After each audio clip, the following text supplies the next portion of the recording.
The IPC has a true global membership, and this year sees attendance for the first time from the Southern African Poultry Association, and we're lucky enough to be joined by CEO Kevin Lovell. Well, thanks for inviting me.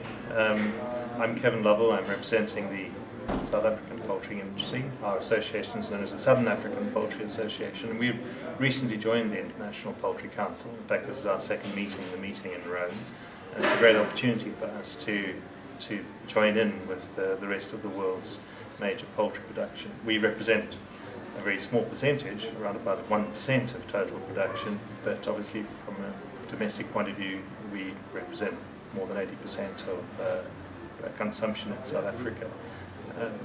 For us it's important to be participating here because poultry is the biggest single meat type consumed in South Africa. In fact, it's the biggest part of South Africa's agricultural GDP. So anything we can learn to improve our competitiveness will help the country as a whole. We're in the great and fortunate position that we have a growing population, so we have a naturally growing demand cycle, and we just have to be more efficient in the way we meet that cycle. Many sort of developed countries have issues on population. We were fortunate, I think, in that we didn't get the first round effects of the financial crisis, simply because local regulation didn't allow for some of the banking practices that led to problems elsewhere. But we're definitely suffering the second round effects now, where a lot of layoffs and unemployment have taken place. Specifically, we're a primary producer, producing mostly minerals and raw materials for developed world consumption. We're producing about just over a billion birds a year. We produce a slightly smaller bird than many other markets, so direct comparisons are perhaps sort of inappropriate.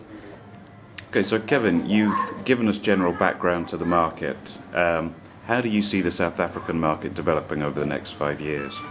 Well, over the last 3 years we've had fairly consistent growth in the order of 6 to 7% per annum on a volume basis. We expect this year to actually have a bit of a dip, but that's not uncommon with many other countries. And we expect to return to that sort of level when, I'm not quite sure. I would like to believe by the end of this year, early next year, but that will depend very much on real growth.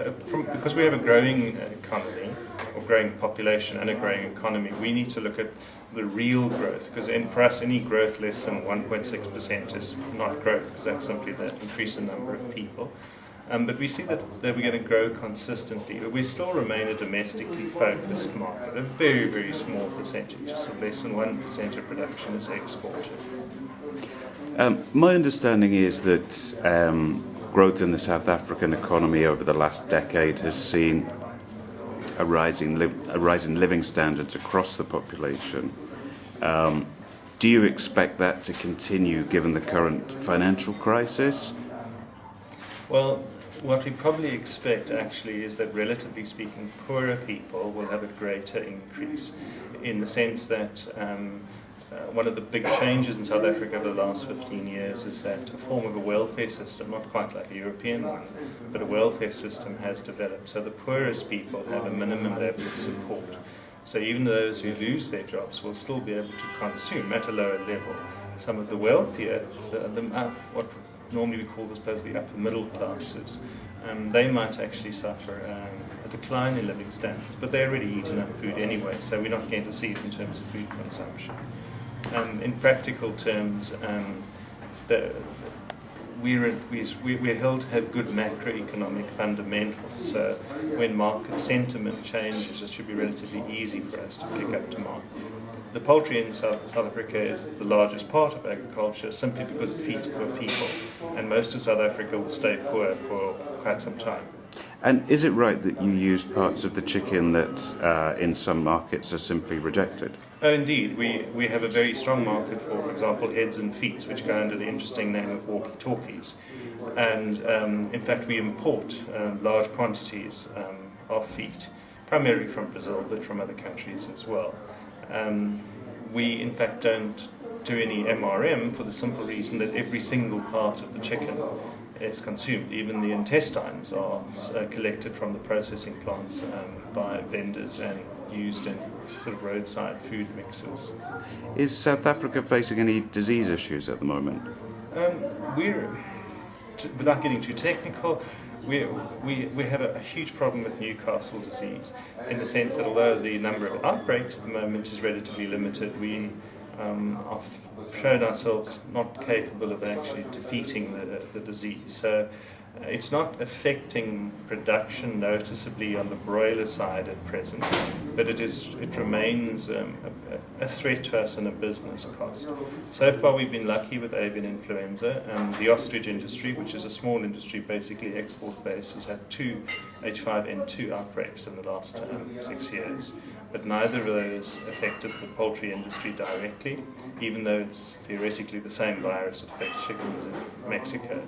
But we've had trade-related restrictions. We've got a great benefit, I think, out of that, in the sense that we've now cooperated with the state authorities on avian influenza surveillance.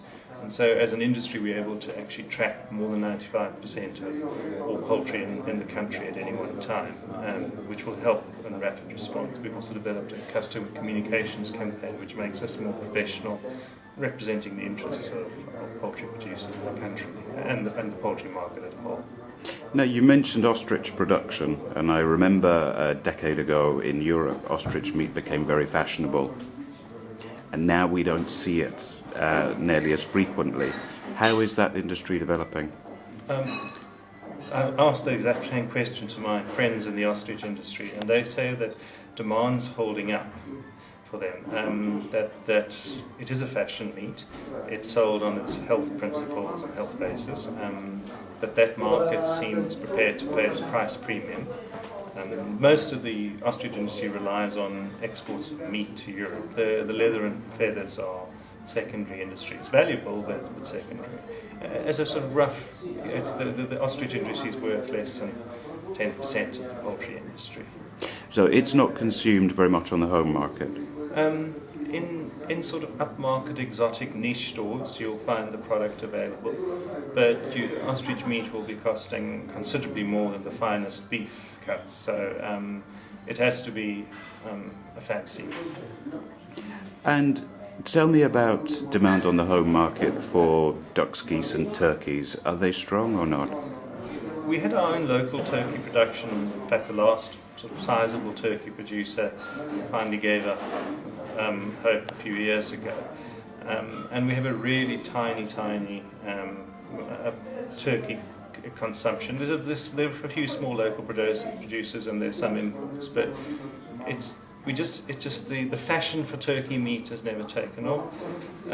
Ducks are a minimal, so less than 1%, and sort of other exotic birds. I mean, they're game birds that pheasant type birds, guinea fowl in particular, that also come into the fancy market. But the market is very straightforward. It's chicken, and it's chicken normally eaten off the bone. So we don't have the same fashion part to chicken that, say, developed markets do in terms of breast meat versus leg quarters and other parts.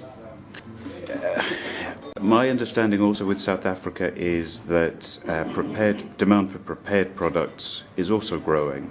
Do you think that will hold up during the current downturn, that people will still be buying cuts, prepared meat, or will there be more a return to buying a simple fresh chicken?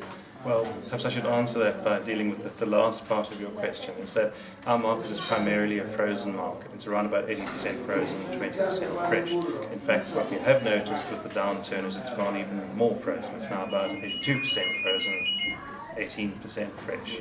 And that reflects the fact that we're a poor country.